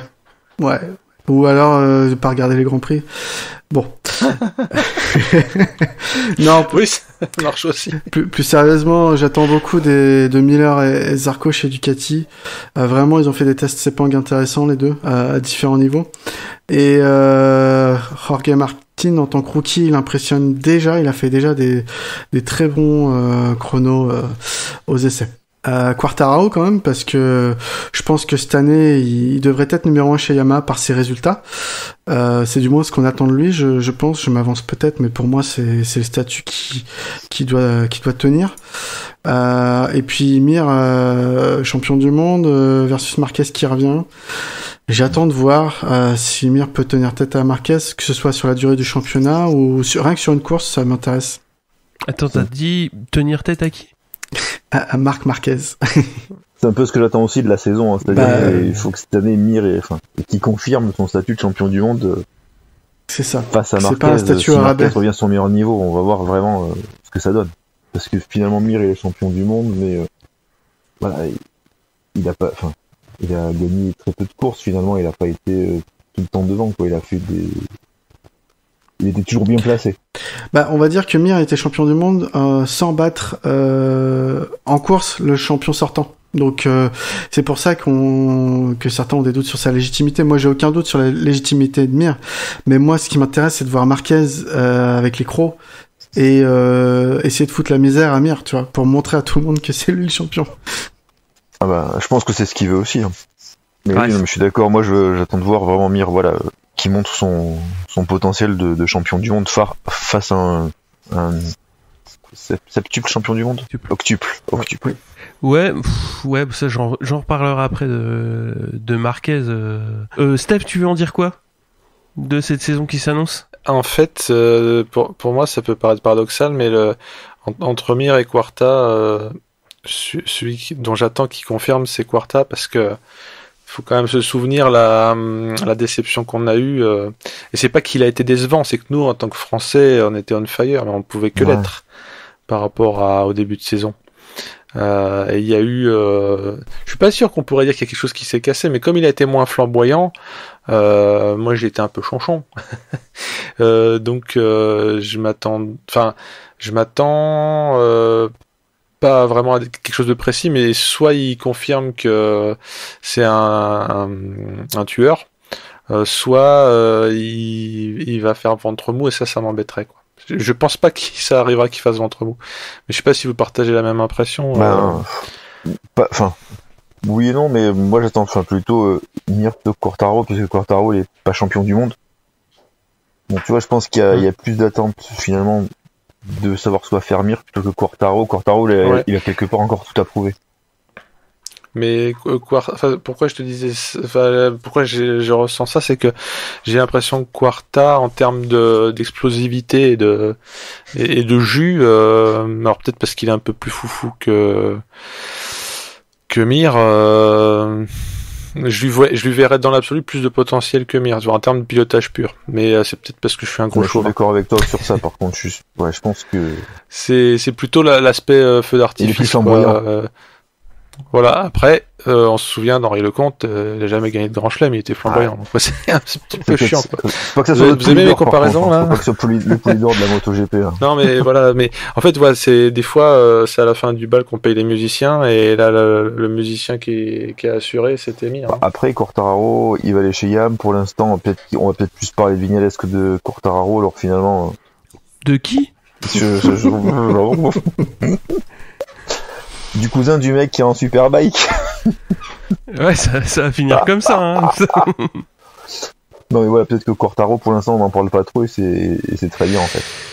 Il est même dans le team officiel, bon. Peut-être que les yeux sont peut-être rêvés plutôt sur Vignales pour l'instant que sur Quartararo. Faut pas oublier Quartararo, il prend la place de Valentino Rossi dans le box. Je pense qu'il sera très très observé, quoi. C'est entre guillemets le... Ah oui, j'avais oublié de préciser ça, en fait, effectivement. Là, on est un peu dans le rêve de gosse, le poster au-dessus du lit, quoi. Non, mais Quartararo, ce qu'il faut, c'est gagner au moins autant de courses que l'année dernière et être plus régulier quand ça va pas. Et ça viendra naturellement. Ouais, parce qu'on s'étonnait de ses chutes. Enfin, je me suis étonné de ses chutes, mais en fait, même si c'est pas un rookie, il est en début de carrière, donc la chute, ça existe. C'est ça, c'est que sa deuxième année en fait. Voilà, et donc moi j'avais tendance à dire comment il a encore condamné, ça fait 15 ans qu'il conduit celui-là et c'est et non mais c'est plutôt bon signe, ça veut dire que vraiment c'est quand même ça existe pas le terme un des patrons, mais c'est un des tout bons, quoi. Ouais, et il a reconnu qu'il y avait eu un peu de psychologie défaillante en fin de saison l'année dernière, et il a travaillé dessus avec un spécialiste là cette saison, quoi. Sur cet aspect-là de savoir se recentrer. C'est d'ailleurs la différence principale qu'avec Mir. Vous parliez de flamboyance. Effectivement, Quartaro est plus flamboyant. Mais là où Mir va serrer les dents, s'il a un pneu qui marche moins bien que d'hab, et on va pas trop l'entendre et tout, Quartaro, on va vite savoir que son pneu il marche pas, tu vois. Et il va se gripper par rapport à ça, et tout le week-end ça va être compliqué à cause du pneu, à cause du frein, à cause de machin. Parce que Quartaro il part devant, il y a il du pense travail à faire là-dessus. Que Mir il part du milieu, il se dit bah écoute, je pars du milieu, mais je vais revenir tranquille, et puis c'est ce qu'il fait à chaque course. Et son coach mental, c'est Yannone ou... Chez Yamaha, il va falloir quand même faire attention à Morbidelli aussi, puisqu'il était, il a fait une très belle saison 2020. Peut être l'électron libre. Hein. C'est que l'année dernière, personne n'en parlait. Finalement, il a fini mieux que Quartararo. Ouais. Et c'est le seul qui reste sur le modèle 2019. Hein. Ouais. Parce que ils ont pas réussi, Petronas, à avoir la 2020. Non, mais en fait, il a compris qu'il fallait toujours courir avec la moto d'avant pour gagner. Alors lui, il est pas con, il a dit je cours avec la moto d'avant comme penser à ça, quoi. On se souvient de la jurisprudence Zarco chez Tech 3 ou justement Quarta chez Petronas. Et toi, après moi j'ai mon petit chapelet qui m'intéresse, c'est-à-dire Paul Espargaro. Je voudrais bien voir ce que ça va donner sur Honda, parce que c'est un pilote que j'apprécie pas spécialement, et là de le voir hériter de la moto du HRC, forcément ça va quand même m'intéresser. Puis Binder Oliveira aussi, enfin surtout Oliveira. Binder, va falloir que ça confirme aussi, quoi, parce que à mi-saison on pensait vraiment que c'était t'en avais parlé un petit peu sur ton débrief, t'étais pas présent mais t'avais laissé un petit mot. Et Binder, moi j'attends de voir, j'attends plus de confirmation de Binder que d'Oliveira, parce que je pense qu'Oliveira sera au rendez-vous cette année, dans le sens où il va peut-être pas en gagner deux, hein, mais il va consolider les acquis. Binder, faudrait qu'il passe un step cette année, quoi. Oui, je pense que même si c'est la deuxième année de Binder au sein du team KTM officiel, c'est Oliveira qui porte le numéro 1, on va dire, dans l'équipe. Parce que, effectivement, il a 2 victoires, mais aussi il était très régulier sur la fin de saison. Vraiment, avec Paul Espargaro, c'était la top KTM, quoi. Donc oui, Oliveira, il risque d'être le porte-étendard de la marque. Binder, ce que je disais dans le débrief, à travers le mot que j'avais laissé, on va dire. Oui, je le vois champion du monde d'ici 4 ans maximum, mais pas forcément chez KTM, faudra voir. Pour moi, il est bourré de talent, ce gamin, et vraiment, il est parti pour faire quelque chose en MotoGP. Après, bon, là je m'avance, hein, mais... Non, mais c'est vrai que sur le coup, ça m'avait un petit peu étonné, et après on avait échangé un petit peu sur le Discord, et ça se tient. C'est que c'est une trajectoire intéressante. Bon, là il est chez KTM, donc la moto progresse, hein, je dis pas qu'elle est mauvaise, hein. Au contraire, ils ont fait une très bonne saison 2020. Va falloir justement avec Binder et Oliveira montrer que ça consolide, et je pense qu'ils ont les bons hommes pour ça. Et je pense que ça peut être intéressant. Ça peut être intéressant. Après, celui que je vais regarder tous les week-ends, c'est Zarco aussi, parce que il a fait un pareil. La saison dernière est plutôt intéressante. Il a chopé une bonne moto pour cette année. Il a de quoi faire des belles choses.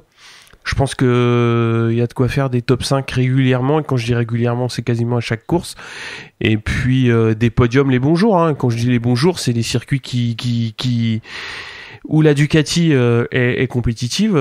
Zarco, je pense qu'il faudra le compter dedans, quoi, parce que dans le team officiel, Miller et Bagnaia, moi j'ai un peu peur que Miller et Bagnaia ce soit un coup l'un, un coup l'autre. C'est-à-dire qu'ils vont avoir du mal à être tous les deux constants devant. Et je pense que Zarco, il a un bon coup à jouer derrière. C'est-à-dire, il va être bien équipé. Il a de l'expérience. Il a de l'expérience maintenant dans la catégorie. Et puis, la saison dernière est plutôt intéressante. Donc moi je vais garder et j'espère que ça va faire une belle saison pour lui, quoi. On peut dire que Zarco, je trouve, il est devenu plus tueur cette année aussi. Par rapport aux autres ça années. a failli, oui. Ah oui, d'accord. Oui. On ne jette pas sa moto sur les coéquipiers, enfin sur les adversaires. Ouais, c'était pas pour faire le mot, mais bon. Non, mais je trouve qu'il a gagné vachement en mental et c'est vrai que avec une bonne moto, il peut prétendre. Avec ce qu'il a pris dans la gueule, c'est sûr. Ouais. Non, mais oui, je te rejoins. Mais ouais, c'est vrai que. Puis le seul défaut qu'il avait cette année, Johan, c'était surtout les fins de course où il avait plus trop de grippe à l'arrière. J'espère qu'il va réussir à régler ce problème avec la nouvelle moto cette saison. Et puis oui, je suis d'accord avec Cyril, il est tout à fait capable d'aller chercher régulièrement des top 5. Par contre, je suis pas tout à fait d'accord sur l'analyse de Miller. Il a déjà fait preuve de beaucoup de régularité l'année dernière. Je crois qu'il y a que 3 courses qui finit pas, dont qu'une qui c'est sa faute, quoi. Il y a un moment, il se prend le tir-off de Fabio. Fin de saison, c'était nettement mieux côté Miller. Ouais. Bagnaia, je reste dubitatif. Bagnaia, par contre, non. Bagnaia, il a manqué. Je dis pas qu'il va forcément se louper, mais il a besoin de prouver. Il a besoin de prouver, quoi. Et ça va pas être facile, hein, parce que il est jeune, c'est un Italien chez Ducati, donc on va certainement en attendre beaucoup du côté de la marque. Et va falloir garder la tête sur les épaules, quoi. Sinon, il y a encore un Mallorquin qui va gueuler, et ça, c'est chiant. Et je suis d'accord avec toi sur Morbidelli, j'ai fait une remarque un peu plus bas. Pour moi, Vignales, c'est l'année de sa dernière chance, pas... je m'explique, c'est-à-dire que si Quartararo et Morbidelli font mieux que lui cette saison, il devra forcément se tourner vers une autre équipe ou un autre constructeur. Il sera plus crédible en tant que pilote numéro 1 Yamaha. Ça fait longtemps qu'il est plus quand même. Numéro 2, quoi. Pour moi, c'est l'année où il doit prouver qu'il est le pilote numéro 1, quoi. Voilà, bon, Rossi est parti, il a plus cette excuse. Maintenant, faut sortir et puis y aller, quoi. Vignales, faut voir aussi qu'il a quand même pas mal tissé de liens avec la marque Yamaha au sens large. Donc le pépère, je pense qu'il a assuré ses arrières et je pense qu'on n'a pas fini de le voir chez Yamaha. Hein. Vignales ? Ah ouais. Avec le contrat Supersport. Avec le contrat Supersport, avec le fait que Yamaha, qu'il ait monté une école de conduite. Alors je sais plus si c'est pas au Qatar et c'est équipé par Yamaha. Donc il est en train de faire un petit peu le même business, c'est une manière de voir les choses, mais de tisser les mêmes liens avec Yamaha que Rossi par exemple par le passé. Et là, si on leur voit, moi je suis comme toi, hein. Vignales, moi je dirais pas que c'est fini, mais j'en attends plus grand chose. Non, mais même pas qu'ils partent, quoi. Moi Ouais, mais cette année il aura pas aussi, mais il aura quand même Quartararo qui. Quoi. Je veux dire. Tu vois, t'as un mec qui a 22 ans qui arrive dans l'écurie, lui, ça va être, Vignales, c'est une catastrophe, quoi.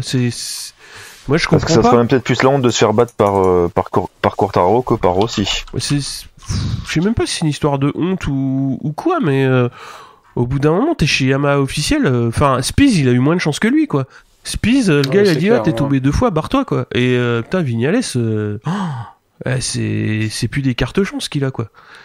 Non, mais ça devient hallucinant, quoi. Moi, je comprends pas. Hein. Mais bon, après, je suis pas dans les réunions. Pas dans le secret de Yamaha, mais bon. C'est peut-être le fils illégitime d'un boss de Yamaha. Non, mais il sort de bien bitcher. Non, mais en plus, j'aime pas la personne. C'était moins pire l'année dernière, mais il a des attitudes pas top avec son équipe. Alors après, c'est ce qu'on en voit et ce qu'on en entend. C'est quand même lui qui a fait virer pas mal de le chef mécano, quoi. Faut arrêter les conneries aussi, quoi. Et dès que ça va pas, il infecte. Encore une fois, je suis pas dans le box, mais force est de constater que ce que tu as dit est une réalité, mais qu'il soit maqué avec Yamaha. Après, est-ce que de toute façon, le jour où il va vraiment faire de la merde, Yamaha va faire des sentiments parce qu'il a fait une école de conduite? Ouais, et le constructeur, il va aussi passer comment ça s'appelle, ses intérêts, il va dire, bah non, le mec, il est nul. Attends, le mec, il a plus de billets d'excuses qu'un gamin de 3ème. Enfin, il y a toujours quelque chose qui va pas, quoi. Enfin, c'est le bus qui est en retard, c'est le chien de la voisine. Enfin, Vignales, voilà, le réveil, il a pas sonné. Voilà, le réveil, il a pas sonné. Enfin, c'est le champion du monde des essais d'intersaison, pas cette année, mais enfin, ça a jamais rien foutu sur une saison, quoi. C'est d'autant plus frustrant qu'on a vu les pôles et les temps qui claquent. Enfin, c'est un pilote d'exception comme beaucoup de ses congénères, hein. Mais dans le championnat, c'est pas de zop, quoi. Après, il y a du ménage à faire chez Yamaha, parce que l'année dernière, ça a été catastrophique à partir du mois de septembre, sauf pour Morbidelli. Et enfin, franchement, moi, si j'étais à la place de Yamaha, les solutions, j'irais les chercher dans l'équipe technique de Morbidelli, quoi. Ouais, après, il y a peut-être aussi le directeur de Yamaha, peut-être Clint Jarvis, à un moment, il faut peut-être lui dire, bon, alors, je sais pas quel poids il a sur le recrute, mais bon, ce que tu fais, c'est pas top, là. Bah, ce que tu fais, c'est pas top. Enfin, l'équipe officielle, il s'est rien passé sur la deuxième partie de saison. Et Morbidelli, avec un moteur en vrac, il a fait je sais pas combien de bornes, et il fait 2ème au championnat, quoi. Enfin, c'est incompréhensible. Il y a peut-être aussi des questions à se poser à ce niveau-là. Incompréhensible. Et qu'il y ait même pas quelqu'un qui vienne pour dire, putain, les gars, faut arrêter les conneries un peu, siffler la fin de la récré ou faire quoi que ce soit, non. Enfin, pour moi, c'est un gros problème au sein de la marque, hein. Mais t'as l'impression que c'est un peu les pilotes qui font un peu ce qu'ils veulent, vu de l'extérieur. Alors, moi, j'ai un peu l'impression que les pilotes, ils jactent, mais qu'on les écoute pas. Et que alors, je sais pas comment ils développent leur moto, mais après, ça peut changer avec Crutchlow.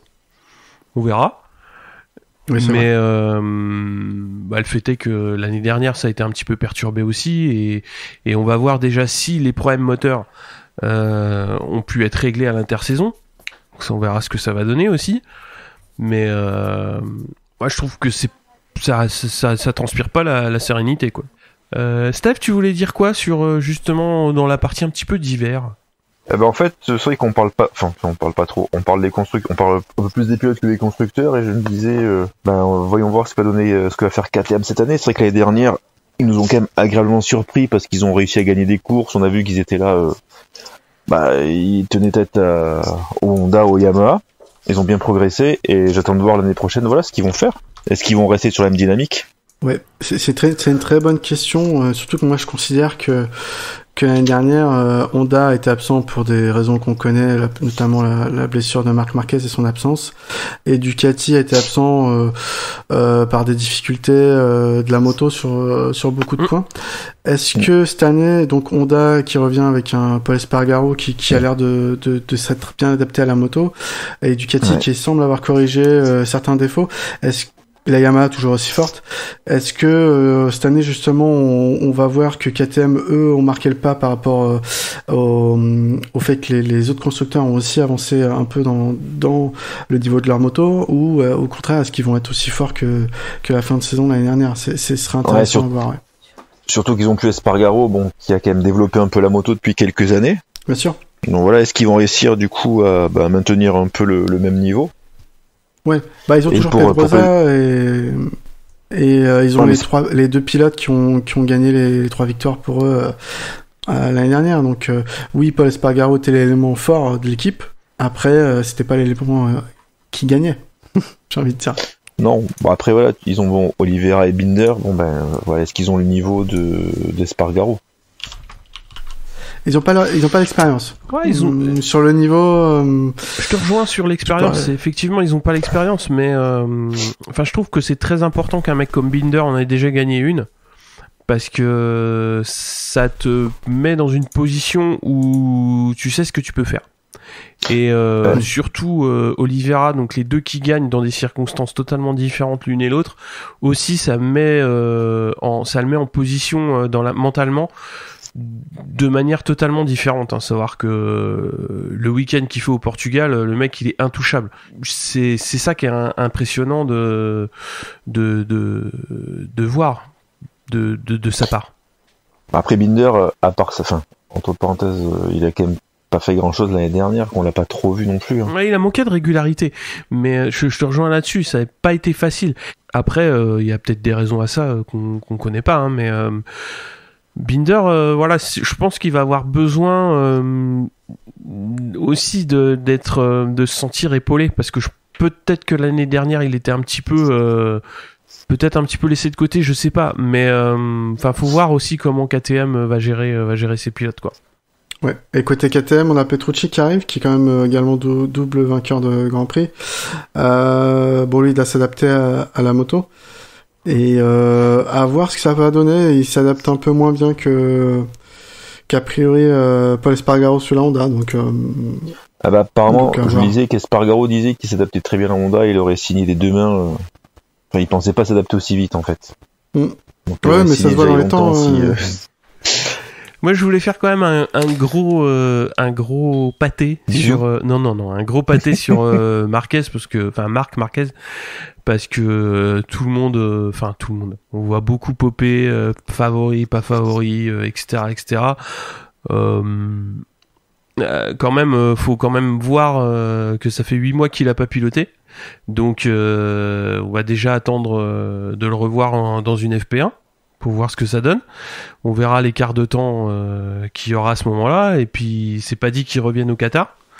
Donc il peut très bien revenir un petit peu plus tard dans la saison, et forcément il y aura du retard sur la tête du championnat. Alors on l'a déjà vu dominateur à tel point d'être champion très très tôt dans la saison, donc ça peut ne pas être un problème.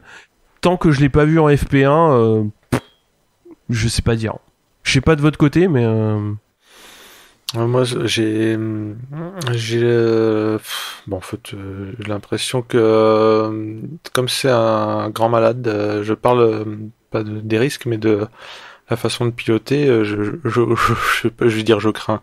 Je pense que le jour où il remet son cuir et qu'il est dans une FP1, le dimanche d'après, en tout cas, mettons qu'il fasse pas une super qualif, il va encore tous les fumer, parce que ça se passe à un autre niveau en fait.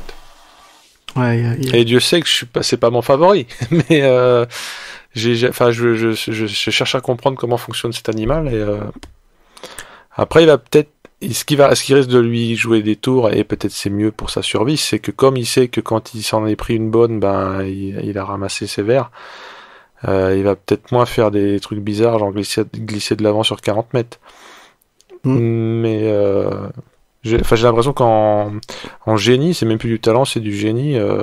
Il les prend tous une main dans le dos. Mais je suis navré de le dire. De toute façon, ce n'est que mon avis. C'est un pilote qui a toujours été très très clivant, et avec lui, soit on va être encore une fois émerveillé par son génie et son talent, soit on va être extrêmement déçu parce qu'il revient qu'à 50% et que c'est largement pas suffisant. Donc voilà, c'est à la fois j'ai envie qu'il revienne à son top niveau, mais à la fois je me dis quand même l'année dernière c'était une saison plus resserrée, c'était pas mal. Donc bon. Vu l'animal, c'est une bête de guerre. Mais non seulement il a un mental de killer, on le sait, et j'ai l'impression que des fois, même rien qu'au talent, il peut gagner une course. C'est pas tu bluffes Martoni quoi. Pour moi, alors en parlant de bluff, faut quand même pas oublier le bon nuage de fumée qu'on s'est bouffé toute l'année dernière. Hein. Et ça, mais c'est surtout je pense que lui, il a décidé de pas communiquer et de laisser des gens communiquer à sa place. Et ces gens-là, c'est des grosses tanches. Ah ouais, mais bon, c'est quand même chiant quand tu parles de la gestion d'une équipe comme le HRC et d'un pilote comme Marc Marquez. Ah ouais. Carrément. Je te dis pas que c'est normal, hein, mais j'ai l'impression que si tu veux, quand on parle d'une ouverture de porte ou de conneries comme ça. Oui, et puis quand ça a commencé à bitcher sur le Dr Mir. Ouais, fondamentalement, si tu veux, ça me gêne. Là, ça va être fort comme mot, mais qu'une marque comme Honda et qu'une équipe comme le HRC nous prennent pour des cons, quoi. Parce que moi je veux bien qu'on, à ce niveau-là, c'était spectaculaire. Je dirais pas qu'on protège, mais il y avait des difficultés vis-à-vis de sa santé, c'était évident. Il suffit de communiquer intelligemment et les gens le comprennent, quoi. Il suffit de dire voilà, il y a des problèmes, on vous le dit pas parce que pour parce que vous n'avez pas à le savoir, mais voilà, etc. Mais là, clairement, moi, j'ai l'impression qu'on m'a pris pour un con, et ça, j'aime pas. Ah, c'est pas d'aujourd'hui qui prennent pour les cons avec la communication. En termes de com, ça a toujours été comme ça avec Marquez. Entre parenthèses, jamais la vérité, on sait jamais ce qui se passe. Il communique de rien du tout. Pour laisser créer une sorte de suspense. Je suis là, mais je suis pas là. Je suis pas là, mais je suis quand même fort, mais je suis pas fort. Tu crois vraiment que c'est en faisant comme ça que ça va faire avancer les choses? La guerre psychologique. Ouais. Et en tout cas, ça me fait penser, je vais rebondir sur ce que tu dis, Cyril. Peut-être qu'ils n'ont pas communiqué également parce qu'il y avait le cas Bradle. On sait que Bradle, c'est à la fois le pilote essayeur de la marque, donc il y a des temps de roulage énormes sur des essais privés, et à la fois le pilote titulaire l'année dernière, et qui peut-être cette saison il est reparti pour être pilote titulaire, on sait pas. Donc ça commence à faire grincer des dents chez d'autres concurrents d'avoir un pilote titulaire qui peut rouler autant sur sa moto par rapport à leurs propres pilotes titulaires qui n'ont des temps de roulage très limités. Et d'ailleurs, on a vu Bradle s'améliorer tout au long de la saison et commencer à faire des temps très intéressants. Ça prouve bien que c'est plus simple pour lui de progresser dans ces conditions. Bah, si tu veux, oui, la progression de Bradle sur la saison 2020, elle s'explique clairement par le fait que avant il était pilote essayeur, donc il était éloigné du paddock, il courait pas en peloton, et on l'a vu, le gars, voilà, dès qu'il a fallu faire 4-5 courses d'affilée, direct ça a été syndrome des loges, et après ça a été un peu mieux. Bah, alors si pour pouvoir la jouer comme ça, il faut enfumer les gens. Enfin, ça va être chiant, quoi. Enfin, honnêtement, moi, clairement, ça va être chiant. Moi, ça va pas m'amuser 5 minutes, quoi. Mais non, mais après, moi, je suis très content. C'est ce que j'avais mis dans le conducteur, hein. Sportivement, c'est très important que Marquez soit là et qu'il soit compétitif. Mais faut arrêter de faire des trucs comme ça, quoi. Parce que ça sert à rien. Enfin, c'est stérile au possible et voilà, qu'est-ce que ça a changé? De toute façon, voilà, le titre de l'année dernière, il a été pour Mir et puis c'est tout.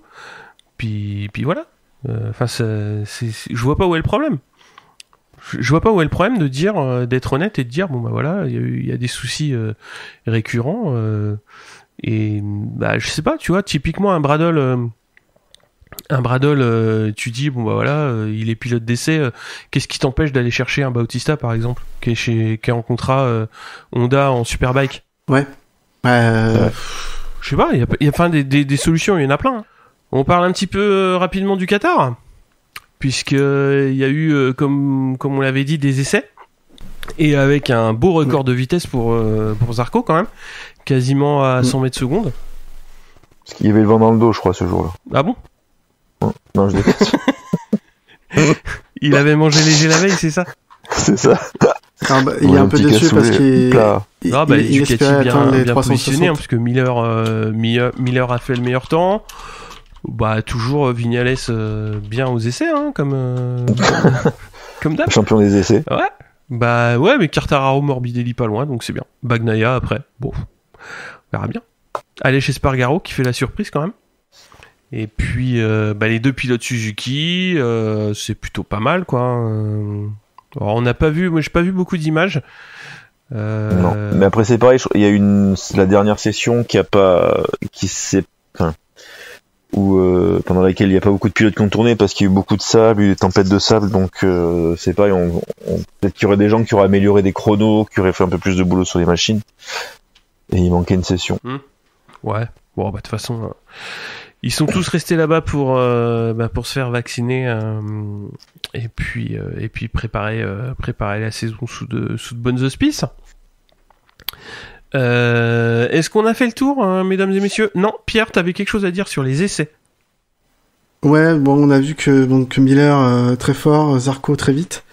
Donc les Ducati sont là. On a Yamaha présent aussi, tu l'as dit, dans des domaines assez opposés par rapport aux Ducati par ailleurs. La Suzuki est toujours bien placée, Mir 7, Rins 8. C'est précis. Je pense qu'en course, ils seront toujours présents. Ce qui m'a étonné, c'est Aleix Espargaro, qui est là, donc, au classement final, mais qui était là sur toutes les sessions des 5 jours, vraiment très régulier sur sa Aprilia. Assez étonnant, du coup, à voir ce que ça va donner en course, mais assez étonnant. Et puis, Paul Espargaro, je l'ai noté, même si je l'ai dit tout à l'heure, qui s'adapte assez bien à la Honda. Et du coup, qui m'a impressionné, c'est considéré comme une moto assez difficile. Voilà, donc à suivre tout ça, et j'ai hâte que ça recommence. Ça m'a donné vraiment envie de voir les petites vidéos qui pouvaient sortir à droite à gauche et les photos. Ça donne envie. Sur ce, on a fait le tour, hein. Un joli petit tour de plein de catégories. Alors, Rossi, vous le voyez faire quoi, top 10 cette saison au championnat? Le moins bon des Yann pour moi encore. Rossi, ça va être compliqué, hein. Ça va être sa tournée d'adieu, j'imagine. Ouais, je pense qu'il a re-signé 1 an à l'origine. Je pense qu'il y a la Dorna derrière pour vendre des tickets, et là, vu que c'est encore fermé, c'est la merde. Mais non, ça va être compliqué. Après, à son âge, c'est quand même chouette, mais ça va être la merde, quoi. Ça va être compliqué, hein. Ouais, je suis d'accord. Ouais, il peut arriver premier dans un concours de circonstances, mais c'est le champ du signe. Le truc, c'est que l'année dernière, il se marrait, mais il avait expliqué qu'il était dégoûté d'avoir fait la team, puisqu'il s'est fait niquer par ses poulains. Mais je suis pas en train de vous dire qu'il va gagner même un podium, hein. Mais il est moins ridicule que certains en termes de résultats. De communication. Ouais, mais tu vois, typiquement, Rossi, je voudrais bien le voir sur une course comme Assen pour sa dernière saison, faire une belle course. Voilà, ouais, un truc, on est en train de parler d'un peut-être pas nécessairement à gagner, hein, quoi, mais mais l'animer, déjà, en fait. Ouais. Après, parce que, non, mais quand il avait, on va dire, frôlé le podium, c'était déjà pas mal. On en est à espérer ça, oui. Après, oui, il a la capacité d'animer des courses. Mais bon, le truc, c'est qu'il y en a aussi 10 autres qui peuvent animer les courses. Mais voilà, il y a la petite aura quand même. Tu peux pas empêcher qu'il y ait cette aura-là. Mais par contre, maintenant, les mômes, entre guillemets, hein, qui n'en sont plus, n'ont plus de complexe avec lui. Non, on l'a vu l'année dernière qu'elle a essayé de suivre Quartararo et il est tombé à Barcelone. En train de surconduire un petit peu, donc... Ouais. Mais bon, l'année où il a perdu contre Hayden, il était aussi tombé dans ces mêmes conditions, c'est-à-dire que il est pas infaillible, moins que Marquez en forme, en tout cas.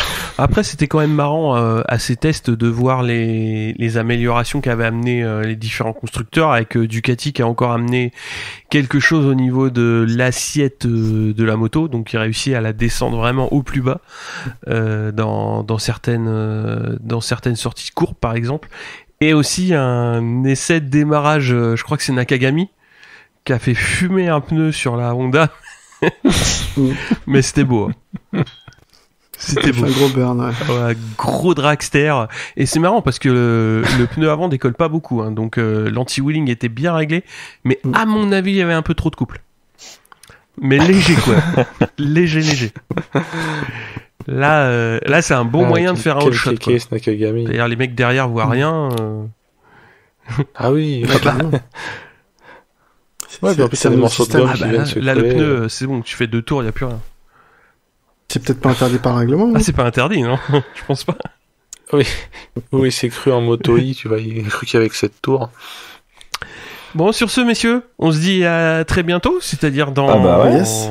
Alors, voyons, un petit peu moins dans 2 semaines. 2 semaines. Je pense le temps de monter, il restera 1 semaine, donc j'espère que tout va bien se passer, qu'on va pouvoir voir de très belles courses pour ce... Si on a un Grand Prix. Mais non, mais ils y sont tous là, donc j'espère que ça va courir. C'est jamais, hein. C'est vrai. T'as peur d'un cluster.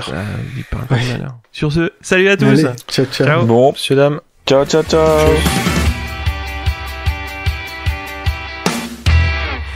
Salut à tous, on se retrouve avec Paul pour parler un petit peu de moto et évidemment de cette saison 2021 qui va démarrer. Comment ça va, Paul ? Ça va bien et toi? Bon, écoute, ça va, tranquille. Il y a eu plein de petites news en fait entre l'enregistrement avec l'équipe et notre enregistrement, donc du coup ça va permettre d'en parler un petit peu en fin d'épisode, mais avant on va parler de toi. Alors quel est ton lien avec la moto? Écoute, moi ça commence il y a un petit moment. Là j'ai 33 ans, je crois que je suis monté sur une moto la première fois, j'avais 7 ans. C'est mon père qui avait acheté son premier 125 qui m'a posé les fesses dessus et j'ai jamais décroché en fait. T'es toujours sur 125? Dès le départ.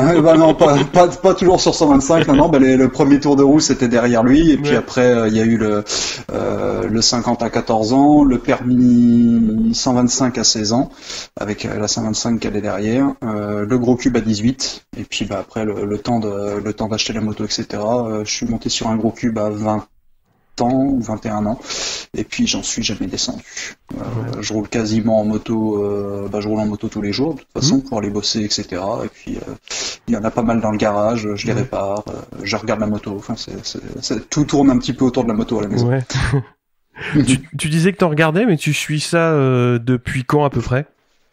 Alors écoute, les premiers souvenirs que j'ai, ça remonte à des courses. Alors j'ai pas recherché depuis, mais il me semble qu'il y avait à un moment Valman qui était dans la même catégorie que Arada et Capirossi. Donc ça doit remonter à du 2,50 de temps. C'est depuis cette époque-là, avant que Rossi arrive en 500 en fait. Ouais, donc depuis ce moment-là. Fin des années 90, milieu, ouais. Voilà, et puis après, j'ai vu une des premières courses, ça devait être du 2,5 de temps où ça se bagarrait comme pas possible. Ça devait bien fumer aussi, hein. Voilà, mais c'était tellement génial que j'ai jamais lâché. Après, il y a eu l'arrivée du MotoGP, donc avec les glisses qu'on connaît c'était McCoy. Il y a eu après, il y avait une chaîne à l'époque sur le câble qui diffusait un peu tous les championnats. Du coup, j'ai regardé aussi l'AMA Superbike, le Superbike américain, où c'était Matt Mladin qui écrasait la catégorie.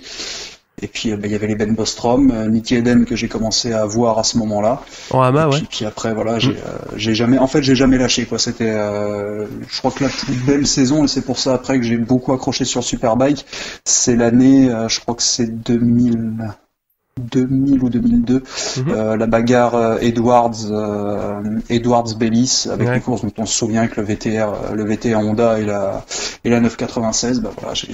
J'ai vraiment suivi beaucoup le Superbike aussi à une époque.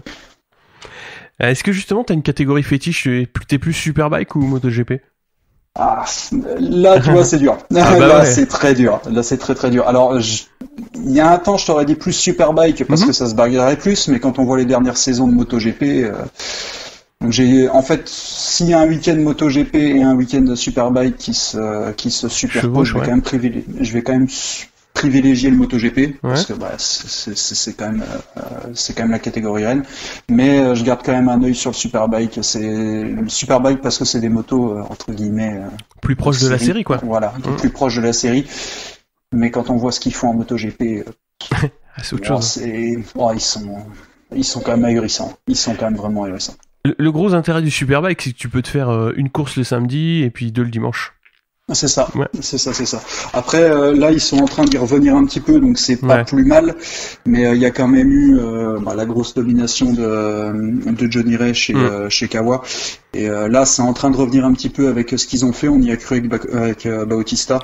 Mais voilà, il reste quand même très très au-dessus du lot. Et pour attraper, même faire des coups d'éclat à la Crutchlow, par exemple, c'est compliqué en Superbike. C'est vraiment compliqué. C'est quand même compliqué d'avoir un pilote client qui gagne en Superbike. Hein. C'est ça, on y a cru même chez Barney quand il y avait Xavi Forest.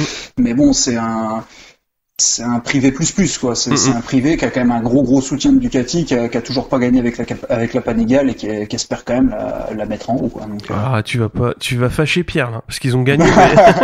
Mais je suis fan de Ducati en plus. Je suis vraiment fan de Ducati, mais là en ce moment ils ont un extraterrestre devant et ce qui m'inquiète pour eux, c'est que Yamaha met les moyens derrière. Et qu'ils sont en train de rattraper un peu le retard. Tu vois Toprak monter en puissance, ou c'est quoi Toprak non. Voilà, Toprak non. Gerloff plus dans le sens où son parcours me parle beaucoup plus, alors que Toprak je suis un peu déçu de sa dernière saison en fait. Pour être très honnête. La première saison chez Yam, ouais, t'es un peu déçu. Ouais, je suis un petit peu déçu où il affiche pas la pointe de vitesse qu'on attendait forcément, même s'il connaît pas forcément la meule. Hein, ça reste quand même un très très bon pilote. Hein. Ouais. Mais voilà, je m'attendais peut-être un peu plus des officiels, Van der Mark compris. Ouais. Mais quand on voit ce que font Gerloff ou même Baz. Baz, très honnêtement, Baz, il a fait une super saison. Hein. Ah, je ne comprends pas ce qui c'est vraiment le gars qui a pas de chance. C'est voilà, tu veux un pilote que je suis vraiment, Loris Baz. C'est le gars qui n'aura jamais eu la moto qu'il lui fallait au bon moment. C'est un truc de fou. Ouais, parce que je voulais te demander le pilote, enfin pas nécessairement favori, mais un pilote fétiche. Et c'est vrai que Baz, moi je le suis aussi beaucoup. Alors on m'a beaucoup parlé aussi de Lucas Mayas quand j'étais dans une autre boîte. C'est des pilotes qui sont super attachants, et c'est vrai que comme tu dis, Baz, vraiment, enfin jamais de chance au bon moment, quoi. Moi, c'est des pilotes, tu vois, j'aime beaucoup les pilotes qui ont du caractère ou qui vont aller se bagarrer, mais qui restent dans le respect. Alors évidemment, Lucas Mayas, le gars, c'est pareil, il a fait toutes les catégories, tout ce qu'on pouvait pour au final, quand il a gagné son titre Super Sport, je faisais des bonds sur mon canapé, j'étais vraiment ultra content. Baz, voilà, fait partie de ces gens-là. Les Crutchlow, les Miller, j'aime bien finalement. T'aimes bien les pilotes Amiac, toi, hein? Ouais, c'est ça. J'aimais bien ces pilotes-là où en fait, beaucoup de gars qui sont passés par le BSB au final.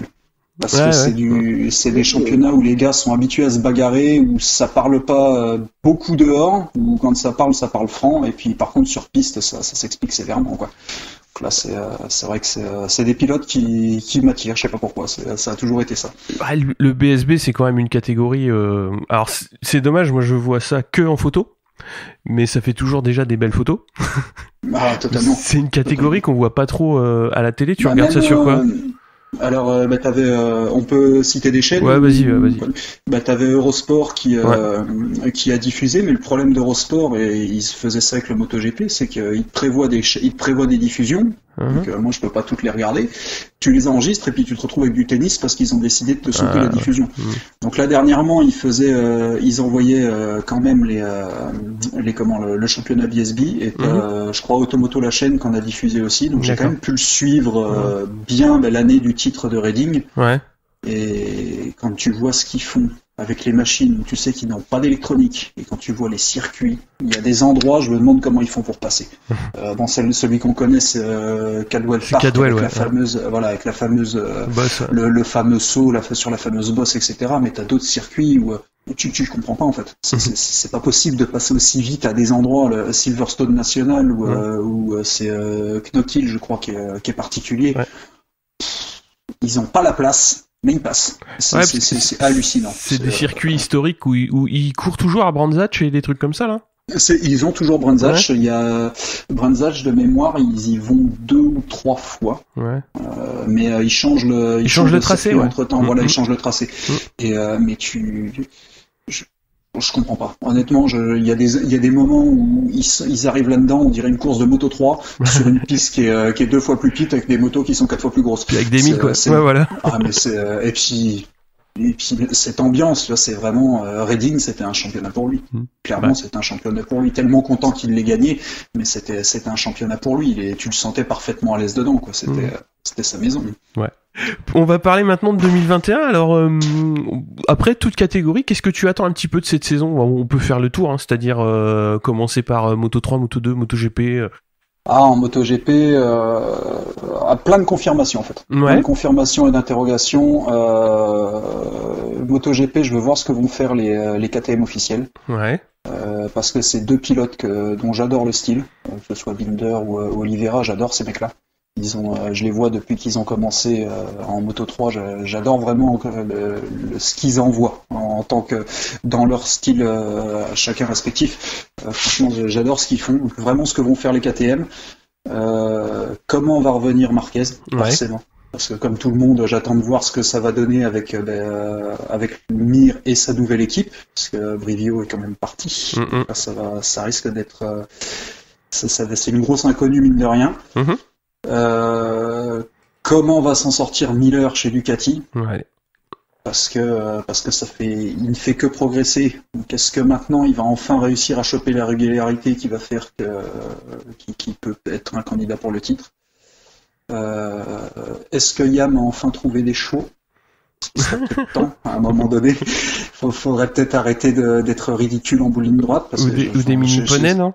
Ah non, mais là, ça devient dramatique. Ça devient dramatique. Quand tu vois, je ne sais plus quelle ligne droite, je crois que c'est au Mugello, il me semble, où t'as l'impression que Quartararo est à l'arrêt. Où le mec, t'as l'impression il lui manque une vitesse. C'est pas possible. À un moment, les gars, trouvez des chevaux. Ouais, peut-être pas de 8, hein. Ah non, mais là, ça devient vrai. Ou alors, il faut qu'il arrête de manger, je sais pas. Mais non, ça devient dur. On dirait qu'il y a un lest sur la moto. C'était, à la fin, c'était indécent. Tu voyais les pilotes qui étaient ultra bons sur le sinueux et se faire croquer ou en Aragon. Voilà, là, je crois que c'est ça le pire. C'est la ligne droite en Aragon. Ouais. Où ils ont souffert, hein. Chose, quoi. Ah, c'est dur. Donc ouais, plein de confirmations de ce côté-là. Est-ce que Zarco va nous en gagner une? Parce que il a super bien rebondi, donc est-ce qu'il va nous en gagner une? Voilà. Après côté Honda, je ne parle pas de Pol Espargaro qui est un pilote que je ne porte pas forcément dans mon cœur.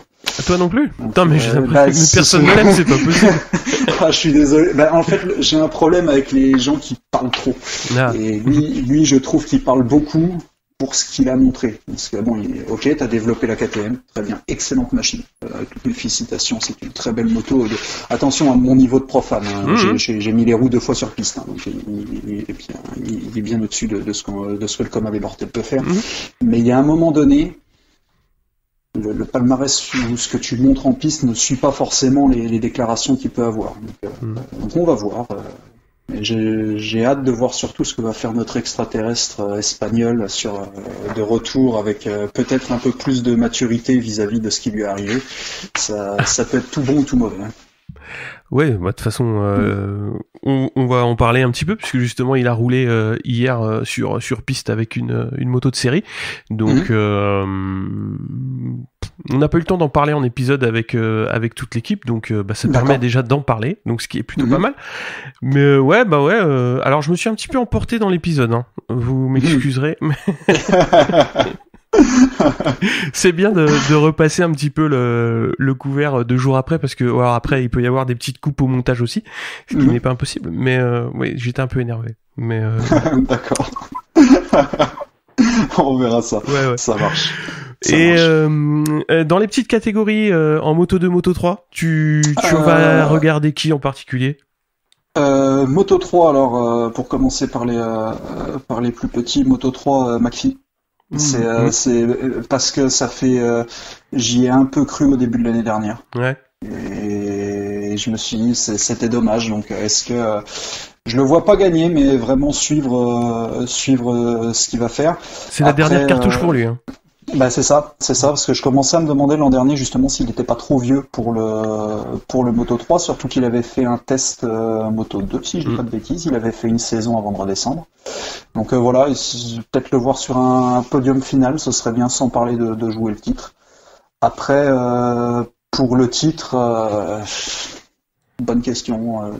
Est-ce que c'est compliqué en Moto 3 c'est-à-dire que c'est compliqué à chaque course et à chaque virage en Moto 3. C'est savoir lequel va rester sur ses roues jusqu'à la fin. Mais si Mazia, il est de toute façon, il est comme beaucoup, il est hors norme, hein, faut pas se leurrer. Il peut faire des. Ah si, en plus il montait bien en force sur la fin de saison, donc ouais, si, pourquoi pas. C'est vraiment la catégorie où pronostiquer quelque chose, c'est ultra compliqué, dans le sens où le Moto 3, moi, c'est la catégorie que je ne loupe jamais en course. Ouais. Parce que, le week-end, faut se lever, hein, pour ça. Ah, mais en plus, tu prends des leçons de pilotage avec eux. C'est un truc de fou. Ils ont des toutes petites machines, mais ils passent à des vitesses hallucinantes. Et puis ils ont, je sais pas si c'est de l'inconscience ou si c'est du cœur à un moment. C'est du 50-50. Ah mais c'est ça. Ils sont ahurissants. Et c'est des c'est des minots. Ils ont 16 ans et ils ont 16 ans, ils se bagarrent comme pas possible, ils jouent leur vie sur la piste. Mais moi je me demande à chaque fin de course comment on fait pour pas avoir plus de cartons, parce que c'est fou ce qu'ils font. Le Moto 3, très honnêtement, grosse inconnue. Je vais regarder les courses, ça c'est une certitude. Mais te prédire quelque chose en Moto 3, c'est tellement juste savoir si, comme tous les ans, on n'aura pas un différentiel KTM Honda, que ce soit dans un sens ou dans l'autre d'ailleurs, puisque d'une année sur l'autre, on a toujours des petites surprises au début de saison. Ouais, il y a des petites évols d'un côté. Voilà, c'est ça. Est-ce que les deux constructeurs auront des motos au même niveau? Ce sera juste ça l'interrogation du début de saison. Ouais, autre nouvelle, pareil, qui est tombée entre l'enregistrement de l'équipe et l'enregistrement de ce soir. Donc, alors, elle concerne Dovi, puisque il va faire un essai avec Aprilia, ouais, avec Aprilia. Donc, ça reste un essai. Donc il n'y a pas non plus de rien qui est promis ni d'un côté ni de l'autre, mais il y aura un essai prévu en Espagne, donc ça va être un peu avant la mi-avril, donc 3 jours. Ça va permettre déjà de se connaître et puis de voir ce que ça peut donner, quoi. Donc ça peut être intéressant. Si je dis pas de bêtises, en plus Dovi a déjà été chez Aprilia quand il était en 2,5. Ouais, en petite catégorie. De toute façon, tu me diras, à ce moment-là, en 2,5, il y avait que Aprilia. Ouais, c'était la plus compétitive, ouais. C'est ça. Mais là, honnêtement, il a beau ne pas connaître la moto, il est 3 fois vice-champion du monde. Il a une grosse expérience. Je pense que s'il y en a un qui peut faire progresser rapidement l'Aprilia, c'est lui. Maintenant, c'est... quel pilote a dit ça de lui? Je l'ai vu passer en plus aujourd'hui. Je sais pas si c'est pas Michele Pirro qui a dit ça. Prendre Dovi, c'est une chose. Maintenant, prendre Dovi et accepter de lui donner ce qu'il demande, c'en est une autre. En gros, si c'est juste le prendre et le mettre sur la moto pour avoir un nom dessus, ok, pourquoi pas. Mais par contre, si c'est vraiment pour progresser, là, le gars, s'il monte dessus et qu'il dit, écoute, ça va pas, ça va pas, il va falloir allonger derrière, et le budget d'Aprilia n'est pas extensible, mais ça peut être génial. Et puis de toute façon, ne pas avoir Dovi sur la grille après ce qu'il a fait les 3 dernières années, c'est une hérésie, incroyable. C'est hallucinant. Il a vraiment joué de. Après, est-ce qu'il a tiré lui dans les négociations, il s'est retrouvé le bec dans l'eau, on saura jamais.